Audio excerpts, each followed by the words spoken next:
Guys, this is Crystal Smith tuning in from Joy105com.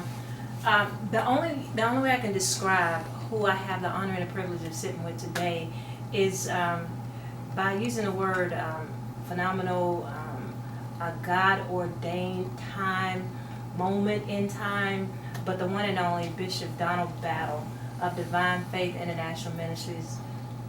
Bishop Battle, I'm honored. I'm honored to be with you. God bless you for the work you're doing, and thank God for the wonderful things you've done throughout the communities in reference to your station. Thank you so much. It's I'm here to talk about this is Bishop Battle's 25th anniversary. First of all, most of you know a lot of us haven't even been saved 25 years, but this man is celebrating his 25th anniversary in ministry. Bishop Battle, first, I guess the first thing I want to say is 25 years. Yeah, it's amazing the time has went. Most of the people know me that I'm an Atlanta police detective. I was there. I was going on to law school, and all of a sudden, the Lord touched me, and I was actually looking for a man. I was looking for a pastor, and God told me, He said, "Well, no, you need to look for me." And through a series of events, the calling came in 1990, and here it is now, 25 years later. As we started in my home, and with my daughter and my kids. I've never called anyone and said, "Come hear me preach." My family was there. They came to see had I lost my mind. I always tell the story that when I left the police department, because I was a detective, I was a what you call serial rapist and investigator. I was very known throughout the country. I was very into crime against women and children, and I was really used for expert witness and things like that.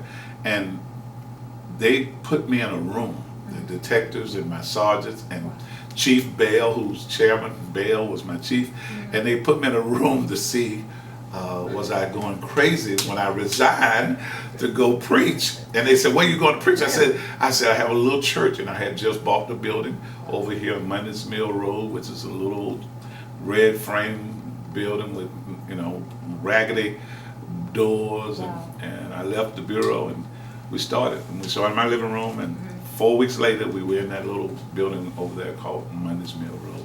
And here it is 25 years later what God has done. I don't know how many of you have actually been to this campus. This is Divine Faith International. Now this is the actual campus that's in Jonesboro, Georgia. Yeah. You have another campus that's in Norcross. We moved to Beaufort, Georgia. Now the Norcross campus is now in Beaufort, Georgia. Okay.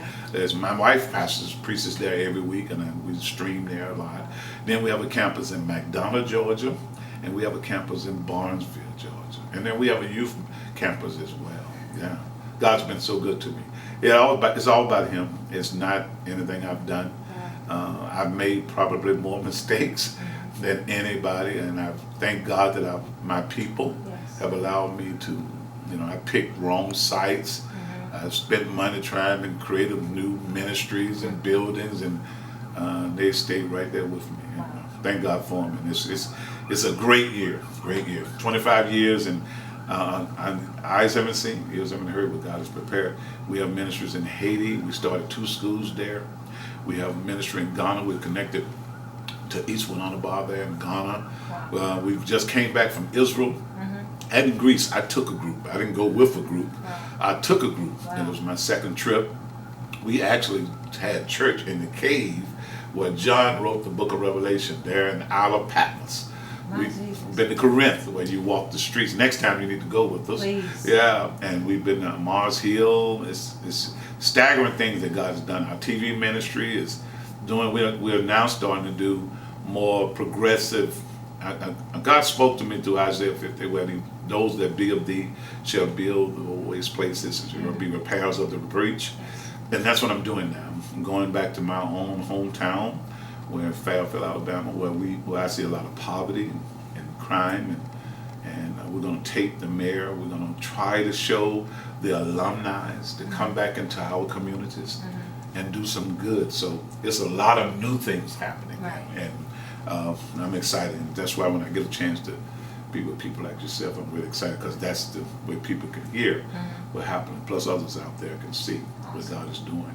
Well, I'm honored, because first I want to let you all know, before this camera came on, this man of God, we almost didn't get this interview because this man of God blessed my life so much.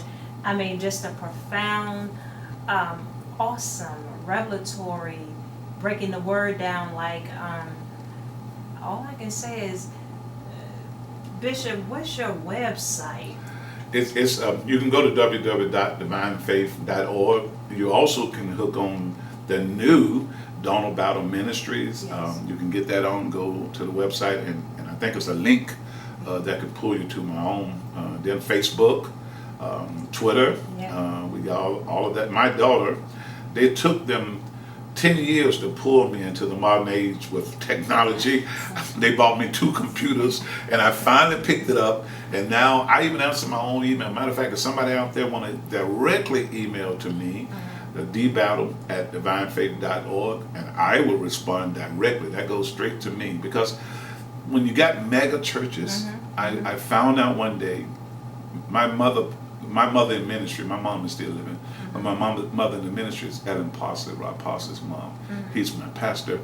And we was at one of these training places in Texas, and all of the men went hunting. Wow. They wanted to go shoot animals, and I don't hunt. I don't hunt. I told them, no, sir, you're not going to get me in the woods and shoot, and tell me that's an accident or something. So we went fishing. And her and I was out there for 2 hours. Wow. Finally caught a fish. And handed it to our sister, who's there to help us and give us sandwiches when Right. needed. And he dropped it back in the lake. And the Lord said to me, that's what's happening to your members. You catching them, and your elders and your people are dropping them. So I had to become, so with a big church, people feel like they can't have access to you. So I answer my own email. So they email me about, and I'm telling you, guy emailed me the other day, said somebody broke in his house.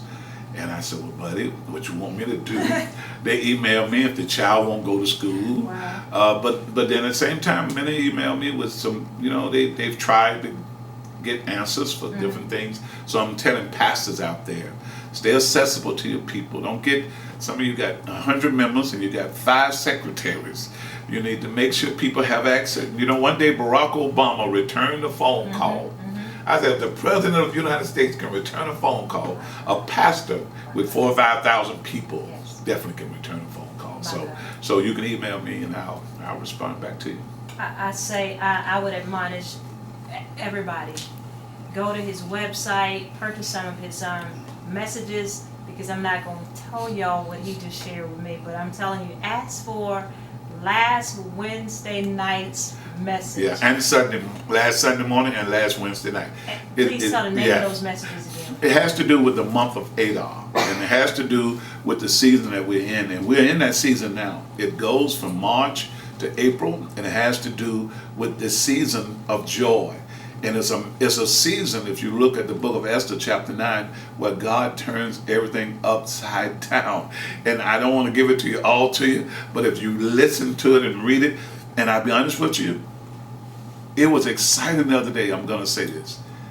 I didn't think any other pastor, other than one other pastor in Texas, knew about the season. The Bible says the children of Israel knew the times and the season.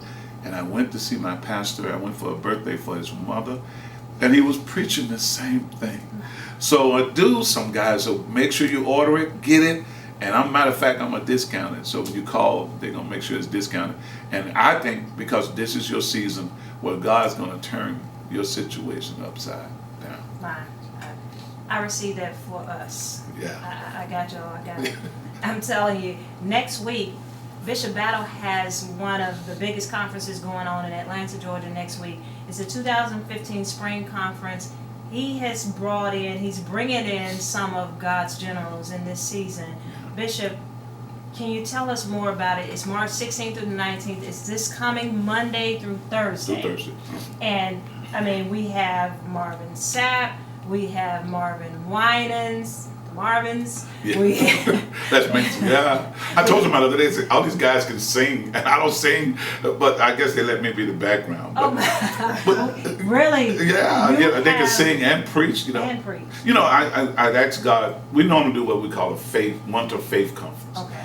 And I decided, that winter time, but it's time now to rejoice in the spring. And I asked the Lord, I don't do a lot of meetings because I have guys call me every week with having 4 campuses. Everybody you know coming through town wants to come. But I asked the Lord, pick the ones who will have a word for now. Wow. And these men, not that any pastor or any preacher is bigger than any other preacher. Right. But I know that when you at a certain level in life, you have to go a little deeper. You know, that you're not going to be Marvin Winans with the warfare that he goes through without really knowing how to tap into the Word of God. You're not going to be Marvin Sapp and what he's went through from his wife passing to that he has to know God. Yes. And then of course Paul Martin, if you read his book, Paul Martin, and I know he won't mind me saying this, he's had nervous breakdown. He lost his churches in New Orleans during Hurricane Katrina. And if you see his churches now, pastors, and you see what God done restored, you almost get envious of what he can do. So these are people who will bring a word from where they've been, and then of course can take you where you're going. Awesome. And it's going to be great. It's free. Awesome. We have over 2,600 seats that people can sit in. Come in, pastors can call ahead, and they'll make special seating, 770-603-0025, and just hit 0, and the operator, and she'll hook you up, pastors. And we have a fellowship as well. And we also have a fellowship before the service at 6 o'clock that they can ask about for pastors. And then afterwards we have an afterglow. And then on Wednesday afternoon we're going to have a leadership luncheon. And it's only $15. Now you're going to get baked chicken, fried chicken, something like that, a meal for $15, and you're going to get an opportunity to minister, to hear from some of these platform speakers, and then others in every department that I have. See, I've learned when I was young and I would go to these churches and places, I would want them to share with me, and they wouldn't share. So I would sneak, like the little pamphlets you got there, I'd sneak them off the table and those kind of things. Well, I learned, I opened this church up so every department, from our prayer centers to our TV people to our coffee shop worker to whatever you need to know, you'll be able to hear that in that luncheon, and you can ask questions, and it'll be a time to empower you. So that's Wednesday afternoon, I think at 11:30. Are there any seats left? Because when you start talking about a $15 luncheon, there are seats. You get to share time with some of